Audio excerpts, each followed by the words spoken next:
Hi everyone, this is Adam over at Apple Chevy in Tinley Park, Illinois. I've been getting a lot of questions from customers lately on how to operate the rear climate control in the all-new 2026 Chevrolet Traverse. So where you're going to want to start is by clicking this home button right here in the top left.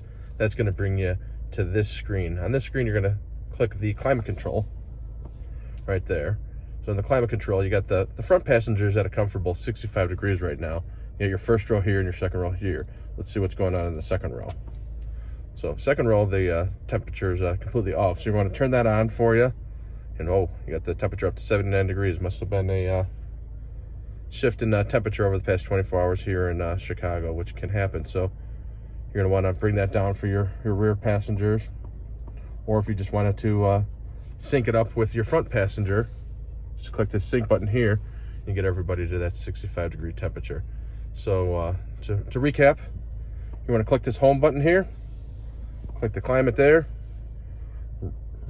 front passengers, rear passengers. You can also lock the rear passenger climate, so if you have children back there, they're not messing around with the settings. If you got questions you want me to answer in the future, drop a note in the comments. I'd be happy to answer them for you. Adam at Apple Chevy. Thank you.